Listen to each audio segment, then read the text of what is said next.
আলহামদুলিল্লাহ, গত বছর হচ্ছে রোজার সময় হয়েছিল, আবার এই বছরও রোজাই হবে। আগামী শুক্রবার হচ্ছে আপনার প্রথম হচ্ছে ইশালে সব 21শে ফাল্গুন, আর 6ই মার্চ শুক্রবার।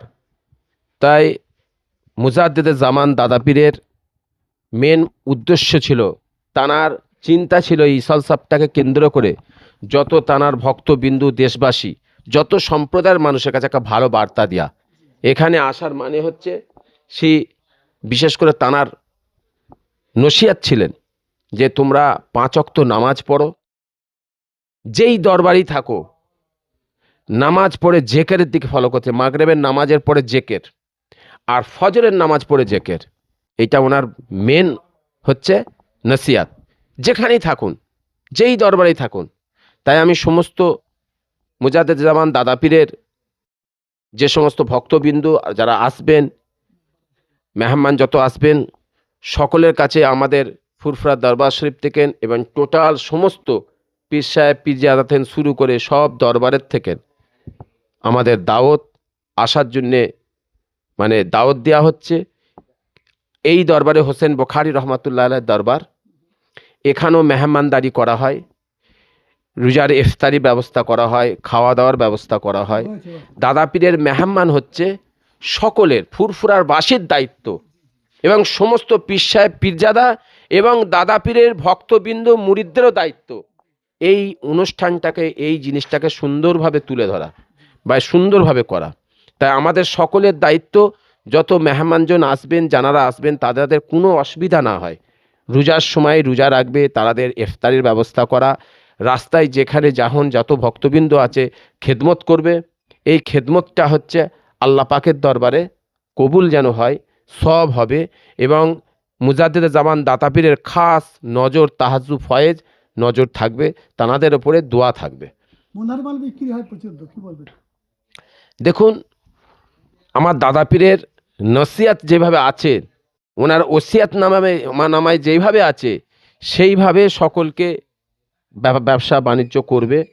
যেইগুলো নসিহাতের ওসিয়াত নামায় মানা আছে, সেইগুলো কেউ কেনাকাটা করবেন না। এই মনোহারির যে সমস্ত খেলনা টান্না যেগুলো মেলায় হয়, খেলনা বিক্রি করা, করা, এগুলো কঠোরভাবে নিষেধ আছে, কঠোরভাবে। হ্যাঁ, এইসব ধরনের কিছু না হয়। এবার হোটেল করতে হবে, মানুষ আসবে, খাওয়া দাওয়া করবে, হালুয়া, কুমড়ো মিঠাই, এই সমস্ত ধরনের আছে, সেইগুলো করে। মূর্তি টাইপ জিনিস, খেলনা টাইপ জিনিস, মনোহারি টাইপ সব মেলায় যেসব সামানপত্র বিক্রি, এগুলো কঠোরভাবে নিষেধ আছে। কেন? এটা হচ্ছে ইসলামিক জলসা, এখানে কোনো মহিলাদের আগমন মানে নেই, কোনো মহিলাদের কঠোরভাবে নিষেধ আছে। যদি মহিলারা আসে, পর্দার সাথে আসতে হবে। যেই দরবারে তাদের মহিলাদের সব ব্যবস্থা করা আছে, মহিলাদের ব্যবস্থা করা আছে। সেই দরবারে মহিলা আসবে পর্দার সাথে, তাদের মহিলাদের আসার দরকার, কিন্তু মেলার মতন নয়, কিন্তু মানে নোংরামি নয়, সমাজে নয়, রাস্তায় নয়। এইগুলো ফুরফুরাবাসীর দায়িত্ব, সব্বাইয়ের দায়িত্ব। মহিলারা যাতে রাস্তায় ঘোরাঘুরি না করে, করে, কিন্তু মহিলাদের আসার দরকার। তারাও যেন সবক নিয়ে যায়, পড়াশোনা নিয়ে যায়, তাদেরও আমল নামার দরকার। তারাও হচ্ছে ঘরের মধ্যে আছে পরিজন, কিন্তু পর্দার সাথে। দরবার শরীফ থেকে এই হোসেন বুখারী রহমাতুল্লাহ আলাইহির দরবার, এখান থেকে আমি পীরজাদা সৈয়দ নাজিমউদ্দিন, সকলকে আমার তরফ থেকে দাওয়াত রইল। এবং আমার এখানে সন্ধ্যে থেকে সেহেরি পর্যন্ত খাওয়া দাওয়ার ব্যবস্থা, আমার এখানে কন্টিনিউ 3 দিন খাওয়া দাওয়া হয়, ইফতারের ব্যবস্থা হয়। সকলকে দাওয়াত রইল যে আসবেন, আমার দাদা পীরের যেন এই ইসালের সবটাকে আমরা যেন সুষ্ঠুভাবে সবাই একসাথে একতা হয়ে যেন তুলতে পারি। বলতে চাইছি যে যারা আসবেন, বিশেষ করে গাড়ির লাইসেন্স, ড্রাইভার লাইসেন্স অতি অবশ্যই যেন লাইসেন্স চেক করে নেবেন। 2 চাকা 4 চাকা সকলে গাড়ির কাগজ যেন ঠিক হয়। বাইকে যারা আসবেন তাদের হেলমেট নিতে ভুলবেন না। একটা ছোট্ট ভুলের জন্যে বড় ক্ষতি হয়ে যাবে, সেইটা না হয়।